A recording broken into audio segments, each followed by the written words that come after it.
Primera parte. Resentimiento y amargura. El perdón es el camino hacia la paz y la felicidad. También es un misterio y a menos que lo busquemos, permanecerá oculto de nosotros. Este libro no tiene la intención de ser una teología del perdón. Es imposible decirle a alguien cómo perdonar, pero sí tengo la esperanza que pueda ilustrar por qué es tan necesario y que es posible perdonar. Por medio de las historias que siguen, trataré de guiarte, estimada lectora, al umbral del perdón. Una vez ahí, solo tú podrás abrir la puerta. En realidad, ¿qué significa el perdón? C.S. Lewis dice que no se trata solamente de ecuanimidad humana, sino de excusar hasta lo que no tiene disculpa. Y más aún, cuando excusamos a alguien, hacemos caso omiso de su error sin exigir pena ninguna. Cuando perdonamos, no solamente perdonamos una falla o un pecado, sino que abrazamos al pecador y buscamos rehabilitarlo y restaurarlo. Puede que no siempre sea aceptado el perdón ofrecido, pero una vez extendida la mano, desaparecen los resentimientos. Puede que siempre vamos a sentir una herida muy honda, pero no usaremos el propio dolor para infligir más dolor a otros. Cuando revivimos un recuerdo negativo, llevando cuenta de ofensas que se nos han causado, el recuerdo se convierte en rencor. No importa si la causa del rencor es real o imaginada, su veneno nos carcome poco a poco hasta que se derrama y corroe todo lo que nos rodea. Todos hemos conocido a personas amargadas. Tienen una memoria extraordinaria para los más insignificantes detalles. Se consumen en quejarse y se ahogan en resentimientos. Llevan cuenta minuciosa de las ofensas sufridas y siempre están listos para demostrar a los demás cuánto han sido ofendidos. Por fuera aparentan estar tranquilos y serenos, pero por dentro revientan de su odio reprimido. Estas personas constantemente defienden su indignación, sienten que el hecho de haber sido heridas tan profunda y frecuentemente les exime de la obligación de perdonar. Pero son precisamente estas personas las que más necesitan perdonar. A veces tienen el corazón tan lleno de rencor que ya no hay capacidad para amar.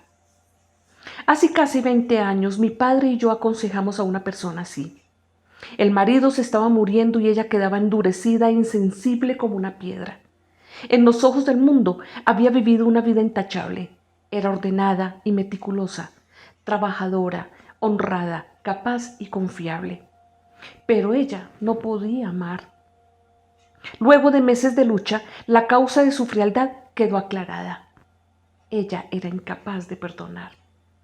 Ella no podía señalar a un agravio de gran magnitud, pero estaba doblegada bajo el peso colectivo de 1000 rencores pequeños. La amargura no es solo una perspectiva negativa de la vida, es un pecado. El aferrarse a rencores contra otra persona tiene un efecto desastroso para el alma. Abre las puertas al mal y nos deja vulnerables a pensamientos homicidas. Además, le quita todo el poder a la oración. Por eso es que Cristo nos ordena resolver nuestras diferencias con los demás antes de presentar nuestra ofrenda en el altar. Podemos orar el día entero, pero si guardamos rencores, la puerta de Dios permanecerá cerrada. La amargura destruye el alma y es capaz de destruir el cuerpo también. Sabemos que la tensión nerviosa puede causar úlceras o jaquecas, pero no vemos la relación entre la amargura y el insomnio. La investigación médica ha demostrado que hay una conexión entre un enojo no resuelto y los ataques al corazón. Parece que las personas que reprimen su resentimiento son más susceptibles que aquellas que pueden desahogarse y que dan rienda suelta a sus emociones. No hace mucho me pidieron que ayudara a una mujer joven de quien su tío había abusado sexualmente. Aunque era sin duda la víctima inocente de un depravado, sus desdichas parecían ser por lo menos en parte autoperpetuadas por ella. No quería ni podía juntar la fortaleza interior necesaria para poder perdonar.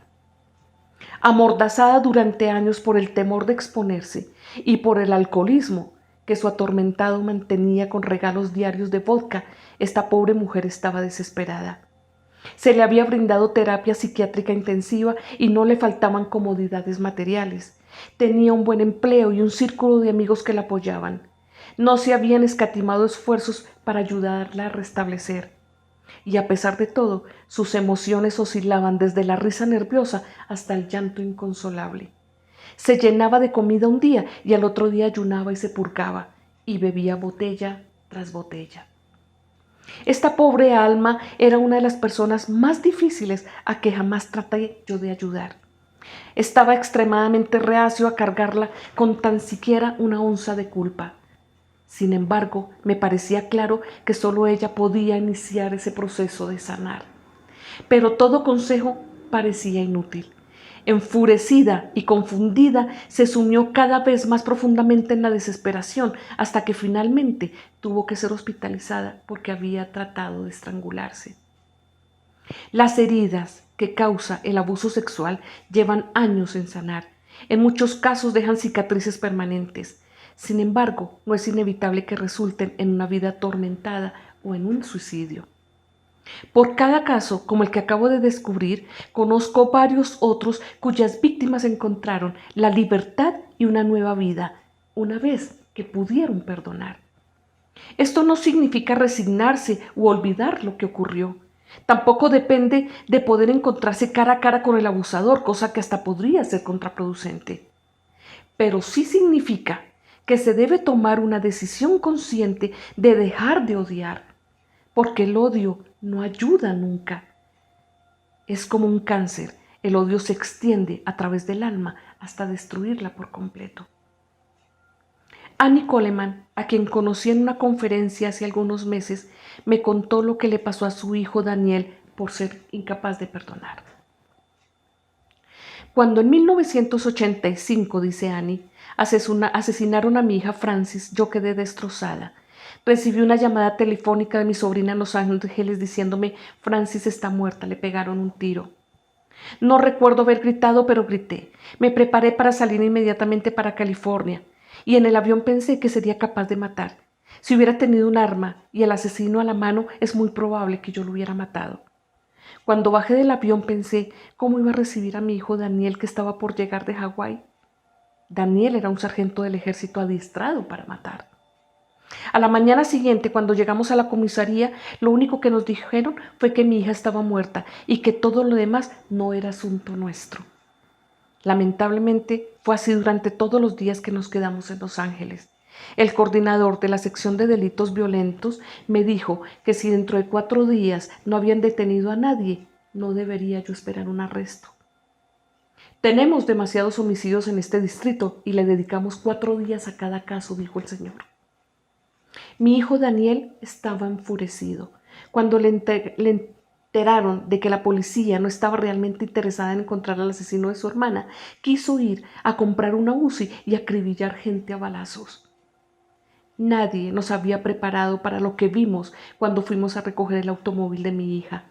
Las balas le habían traspasado la aorta, el corazón y los pulmones. Se había ahogado en su propia sangre. Murió el domingo temprano por la mañana. Recogimos el automóvil el martes por la tarde y este apestaba. A Daniel nunca se le quitó ese olor de la mente y tenía una pasión de venganza, que alguien hiciera algo, que de alguna forma se hiciera justicia con su hermana. Durante los próximos 2 años y medio vi a Daniel irse cuesta abajo y luego me encontré al lado de la tumba de su hermana cuando lo bajaron a él a la suya. Finalmente se había vengado. Mediante su propia muerte encontró la venganza. Y vi lo que hace el odio. El odio exige el precio máximo del cuerpo y del alma. La primera parte. Los espero para continuar. Muchas gracias.